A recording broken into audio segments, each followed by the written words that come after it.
اور اس کی شرائط۔ عمارہ کے لیے وہ ہر کسی کی بات کو برداشت کر بھی سکتا تھا اور سن بھی سکتا تھا، لیکن عرفان کو کیا خبر تھی کہ عمارہ کو پانے کے لیے اسے محبت کی اجازت تو دے دی گئی تھی، لیکن ساتھ میں اپنی مرضی کرنے اور بولنے کی طاقت سلب کر لی گئی تھی۔ بالآخر عمارہ کے ماں باپ اور بھائیوں سے معذرت کرنے اور آئندہ ایسا نہیں ہوگا کہ یقین دہانی کے بعد اسے عمارہ سے ملنے کی اجازت دے دی گئی تھی۔ گھنٹہ بھر عمارہ کی منتیں کرنے کے بعد تب کہیں جا کر عمارہ کا موڈ ٹھیک ہوا تھا، اور پھر اس نے عرفان کے لیے چائے بنوانے کا کہا اور خود اس کے سامنے ٹانگ پر ٹانگ چڑھا کر بیٹھ گئی۔ عرفان کے دیکھنے پہ عمارہ جو پر اعتماد سے اس کے سامنے بیٹھی تھی، اب شرما کر اس کے سامنے سے ہٹ گئی تھی۔ عرفان کے لبوں پہ خوبصورت سی مسکراہٹ ابھری تھی، اور پھر وہ بڑی بھابھی کی طرف متوجہ ہوا جو اس سے کراچی سے کب ملتان آئے کے بارے میں استفسار کر رہی تھی۔ موڈ اچھا ہوا تو ماحول خود بخود اچھا ہو گیا تھا۔ خوشگوار ماحول میں عرفان کے لیے پرتکلف کھانے کا اہتمام ہوا تھا، اور ساتھ ہی عرفان کے باقی کے گھر والوں کو بھی انوائٹ کر لیا گیا تھا۔ ثریا بیگم اس سب سے خوش نہیں تھیں، لیکن پھر اکلوتے بیٹے کو خوش دیکھ کر اپنے سارے وسوسوں کو نظر انداز کیے انجم بیگم کی طرف متوجہ ہو گئی تھیں، جو ان سے شادی کی تیاریوں کے بارے میں پوچھ رہی تھیں۔ اور اس دن ثریا بیگم عمارہ کے گھر سے شادی کی تاریخ لے کر ہی اٹھی تھیں۔ وہ نہیں چاہتی تھیں کہ ایسی پھر سے کوئی بدمزگی ہو، اور یوں ایک ماہ بعد کی شادی کی تاریخ رکھ دی گئی تھی۔ عرفان عمارہ کو پا کر بہت خوش تھا، اتنا کہ وہ عمارہ کی ہر بات کو مانتا تھا۔ ثریا بیگم چاہتی تھیں کہ عمارہ کچھ ماہ تو ان کے ساتھ رہے، لیکن عمارہ عرفان کے ساتھ کراچی رہنا چاہتی تھی۔ گھر میں بہو آئی ہے، میں چند دن تو بہو کے ساتھ رہنا چاہتی ہوں۔ ثریا بیگم نے بیٹے کو گھورا تھا۔ ہاں تو آپ کراچی آ کر ہمارے ساتھ رہ لینا نا، اچھا ہے شہر بدلے گا تو تھوڑا ماحول بھی بدلے گا اور آپ خود بھی اچھا فیل کریں گی۔ پہلے تو آپ میرے پاس اس لیے رہنے نہیں آتی تھیں کہ آپ کا دل کیسے لگے گا، لیکن اب تو عمارہ ہوگی تو آپ کا دل بھی لگ جائے گا۔ عرفان نے ماں کو جیسے لالچ دی تھی، لیکن ثریا بیگم بیٹے کو گھور کر بڑبڑاتے ہوئے رخ بدل گئی تھیں۔ جانتی تھیں یہ عشق کا خمار ہے، اور یہ خمار اتنی جلدی اترنے والا نہیں۔ اور پھر عرفان ان کا اکلوتا بیٹا تھا، اکلوتے بیٹے کو خوش دیکھ کر ثریا بیگم زیادہ دیر تک منہ بنا کر نہیں بیٹھ سکتی تھیں۔ اسی لیے کچھ دیر کے بعد وہ عرفان بیٹے کراچی کب جانا ہے کے بارے میں پوچھ رہی تھیں۔ من چاہا ہم سفر ساتھ ہو، آپ کا محرم ہو، تو زندگی کے ساتھ ساتھ اپنے ارد گرد کی ہر شے پہ پیار آنے لگتا ہے۔ ارد گرد رہنے والے رشک کی نگاہوں سے دیکھتے ہیں تو اپنا آپ اور بھی معتبر لگنے لگتا ہے۔ عرفان عمارہ کے ساتھ خوش تھا، اور اس کی خوشی اس وقت دگنی ہو گئی تھی جب 5 ماہ کے بعد ڈاکٹر نے عمارہ کو ماں بننے کی خبر سنائی تھی۔ جہاں عرفان کا جی چاہا وہ خوشی سے اسی وقت ہاسپٹل کی زمین پر سجدہ شکر ادا کرے، وہیں عمارہ کا زرد چہرہ اور بھی زرد ہوا تھا، اور گھر واپس آنے کے بعد وہ اپنے دل میں آئے خیال کو لبوں پر لا چکی تھی۔ اس کے لیے فریش جوس بناتا عرفان حیرانی سے اس کے خوبصورت چہرے کی طرف دیکھنے لگا تھا۔ یہ تم کیا کہہ رہی ہو عمارہ؟ عرفان شرط سے ہٹ کر لاؤنج میں بیٹھی عمارہ کے قریب آ بیٹھا۔ وہی کہہ رہی ہوں جو تمہیں سنائی دے رہا ہے، مجھے ابھی بچے نہیں چاہیے، وہ بیزاری سے کہتی اپنے ہاتھ میں پکڑے ریموٹ سے چینل بدل رہی تھی۔ لیکن کیوں؟ ہم تو بہت خوش قسمت ہیں عمارہ کہ بنا مانگے اور بنا کسی تردد کے اللہ ہمیں اتنی بڑی دولت سے نواز رہا ہے، تو پھر ہم ناشکری کیوں کریں؟ عرفان کو عمارہ کی بیزاری سمجھ میں نہیں آ رہی تھی۔ اس کا خوشی سے دھڑکتا ہوا دل اب خاموش پڑا تھا۔ عرفان جانتا تھا عمارہ نے جو کہہ دیا ہے وہی ہوگا، لیکن وہ ایسا نہیں چاہتا تھا۔ اور پھر اگلے 2 دن کی منتیں ترلے بھی عمارہ کو پگھلا نہیں سکے تھے۔ عرفان نے اس سے جب زیادہ ضد سے بات کی تو عمارہ رونے لگی تھی، اور اس سے پہلے کہ وہ فون کر کے اپنے گھر والوں کو کراچی بلاتی، عرفان نے اس کے ہاتھ سے ریسیور رکھ کر کریڈل پر ڈال کر اس پہ اپنا ہاتھ رکھ دیا۔ میں تمہارے بھائیوں سے ڈرتا نہیں ہوں عمارہ، ہاں تم سے دور ہونے سے ڈرتا ہوں۔ اگر تم میرے ساتھ نہیں تو یہ زندگی فضول ہے۔ میں تم سے اتنی ہی محبت کرتا ہوں کہ اپنی زندگی میں تمہارے بعد آنے والی دوسری بڑی خوشی کو خود تمہارے کہنے پہ ختم کر رہا ہوں۔ عرفان کا لہجہ بھاری ہوا تھا۔ اور ہو جائیں گے بچے، ابھی تو میں تمہارے ساتھ رہنا چاہتی ہوں۔ عرفان کی بات پہ عمارہ کھلکھلائی تھی، لیکن یہ بات میرے اور تمہارے بیچ رہے گی۔ اس بات کا پتہ خاص طور پر امی کو نہیں چلنا چاہیے۔ وہ بھی بہت بے چین اور بے قرار ہیں کہ کب ہم انہیں خوشخبری سنائیں گے۔ تم میری بات سمجھ رہی ہو نا؟ عرفان نے جھک کر عمارہ کی آنکھوں میں دیکھتے ہوئے اس سے تائید چاہی تھی۔ ہاں سمجھ رہی ہوں، عمارہ نے لاپرواہی سے کہتے ہوئے اپنے دونوں پاؤں کو صوفے پر رکھا اور اپنے بالوں کا جوڑا بنانے لگی۔ تمہاری بات ختم ہو گئی ہو تو ڈاکٹر کے پاس چلیں؟ عمارہ نے اپنے ہاتھوں کو روک کر عرفان سے استفسار کیا، اور عرفان کے بات میں سر ہلانے پر خوشی خوشی کپڑے چینج کرنے چلی گئی تھی۔ جب واپس آئی تو عرفان نے کچھ کہنے کے لیے اپنا منہ کھولا، لیکن پھر سر جھٹک کر اپنی جگہ سے اٹھ کر کھڑا ہو گیا تھا۔ وہ دونوں 3 سال تک ساتھ رہے تھے، لیکن اب عرفان عمارہ کے رویے سے اکتانے لگا تھا۔ صبح وہ جس وقت آفس جاتا، عمارہ سو رہی ہوتی تھی۔ وہ آفس سے گھر آتا، اگر تو کام والی آئی ہوتی تو صاف ستھرا گھر اس کے سامنے ہوتا، اور جس دن کام والی چھٹی کر لیتی اس دن الٹا بکھرا گھر اس کا منتظر ہوتا۔ یہاں تک کہ عمارہ بیڈ شیٹ تک ٹھیک کرنا گوارا نہیں کرتی تھی، لیکن یہ تب تک قابل برداشت تھا جب تک عرفان عمارہ کے ساتھ اکیلا تھا۔ ابرار صاحب کو جگر کا مسئلہ ہوا تو عرفان نے انہیں چیک اپ کے لیے کراچی بلوا لیا۔ باپ کے ساتھ سائمہ نے بھی آنے کی ضد کی تو پھر اکیلے رہنے کے خیال سے گھبرا کر ثریا بیگم نے بھی دونوں کے ساتھ رخت سفر باندھ لیا تھا۔ لیکن ثریا بیگم کو کیا خبر تھی کہ ان کا آنا عمارہ کو سخت برا لگے گا، اور اس کا اظہار عمارہ 4 دن کے بعد ہی کر دے گی۔ عمارہ؟ عرفان نے حیرانی سے اپنے ہاتھ میں پکڑا کپ ٹیبل پہ رکھتے ہوئے اسے تنبیہی نظروں سے دیکھا تھا۔ ایسے کیوں دیکھ رہے ہو؟ ٹھیک ہی تو کہہ رہی ہوں، اتنے دن ہو گئے ہیں، اب یہ لوگ واپس چلے جائیں، میں ڈسٹرب ہو رہی ہوں۔ عمارہ نے کمال بے نیازی سے کہتے ہوئے آئینے میں نظر آنے والے اپنے عکس کو دیکھا، جہاں وہ نیو ہیئر کٹ کے ساتھ خود کو دیکھ رہی تھی۔ ابو کی طبیعت ٹھیک نہیں ہے، تمہارے سامنے ان کے ٹیسٹ ہو رہے ہیں، اور تم کہہ رہی ہو میں اپنے والدین اور بہن سے کہوں کہ آپ لوگ میرے گھر سے چلے جائیں؟ عرفان نے اپنے لہجے کو حتی الامکان نارمل رکھنے کی کوشش کی تھی، لیکن اپنی اس کوشش میں بری طرح ناکام ہوا تھا۔ ہاں تو کیا ملتان میں اچھے ہاسپٹل نہیں ہے کیا، جہاں علاج اور ٹیسٹ نہیں ہو سکتا؟ پتہ ہے عرفان، یہ نہ ایک چال ہوتی ہے بہو کے سر پر آ کر بیٹھنے کی۔ اب ظاہری سی بات ہے، ایسے تو آ نہیں سکتے تھے تو بیماری کا بہانہ کر کے ہی چل پڑے۔ تم پلیز ان سے کہو کہ اپنے گھر چلے جائیں۔ عمارہ نے ضدی لہجے میں کہا۔ اٹس انف عمارہ، میں کبھی بھی ایسا نہیں کہوں گا، میرے ماں باپ ہیں وہ۔ تو ٹھیک ہے، اگر تم نہیں کہہ سکتے تو میں خود کہہ دوں گی۔ عمارہ اپنی جگہ سے اٹھ کر کھڑی ہوئی۔ اپنی حد میں رہو عمارہ، میں تم سے محبت کرتا ہوں، تمہارا لحاظ کرتا ہوں، لیکن اس کا یہ مطلب نہیں کہ تم اپنی حد اور ذمہ داری ہی بھول جاؤ۔ میں نے تمہیں اپنی پلکوں پہ بٹھا کر رکھا ہے، بدلے میں کچھ زیادہ نہیں تو تھوڑا سا لحاظ ہی کر لیا کرو۔ عرفان نے تعصب بھرے لہجے میں کہا۔ عرفان پلیز۔ عمارہ نے اس کی بات کاٹی اور خود کمرے سے باہر نکل گئی۔ عرفان اس کے عقب میں لپکا تھا۔ کہاں جا رہی ہو تم؟ عرفان نے عمارہ کو بازو سے پکڑ کر اس کا رخ اپنی طرف کرتے ہوئے پوچھا۔ آنٹی انکل کو کہنے جا رہی ہوں۔ آف کورس اگر تم نہیں کہو گے تو مجھے خود کہنا پڑے گا۔ عمارہ نے جتنے عام سے لہجے میں کہا تھا، عرفان کا پہلی بار دماغ گھوما تھا۔ تم پاگل ہو کیا؟ عرفان عمارہ کو گھسیٹتا ہوا واپس کمرے میں لایا۔ عرفان یہ کیا طریقہ ہے، چھوڑو مجھے۔ عمارہ نے اس کے ہاتھ کی گرفت سے اپنے بازو کو آزاد کرواتے ہوئے کہا۔ دیکھو عمارہ، وہ چند دن کے مہمان ہیں، واپس ملتان چلے جائیں گے، ایسے نہیں کرتے۔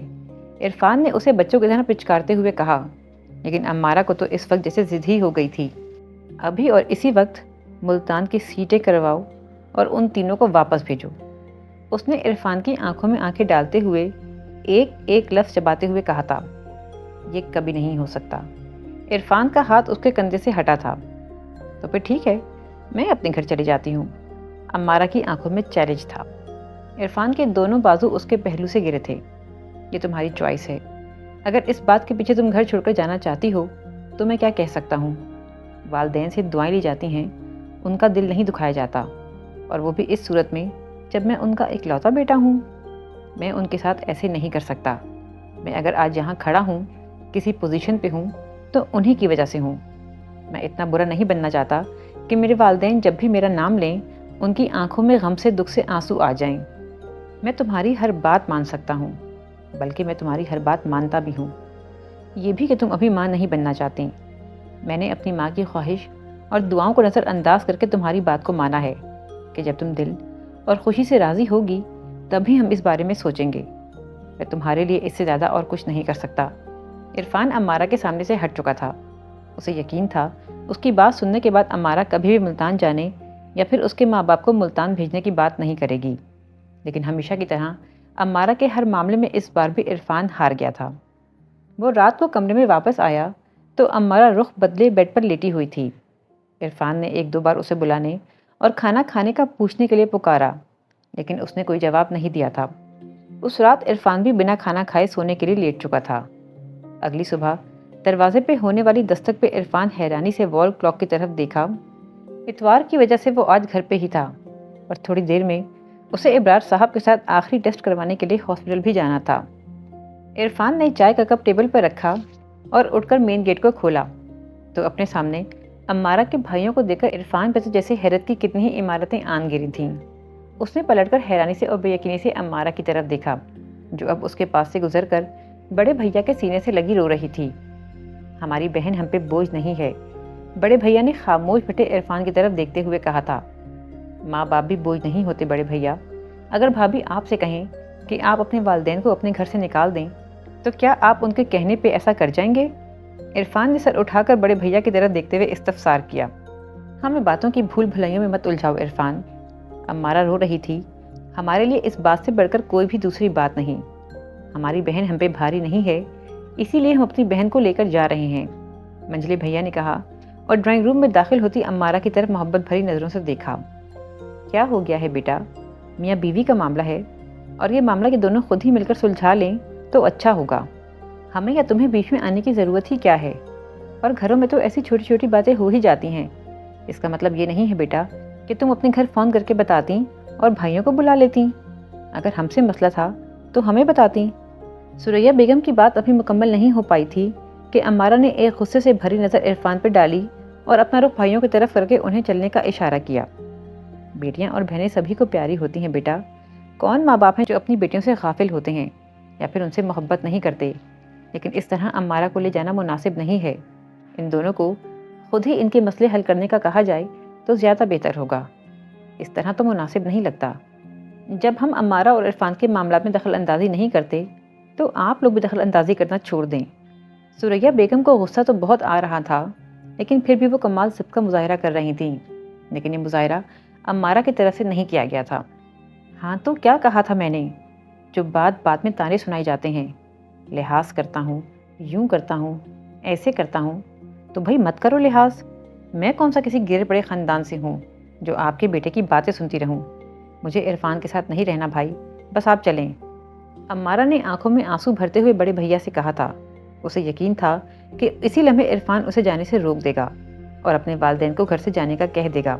آخر کو وہ اس سے اتنی ہی محبت کرتا ہے، لیکن امارہ کا یہ خیال ہی رہا تھا۔ عرفان کو اس بار امارہ کی اس حرکت نے بہت دکھی کیا تھا۔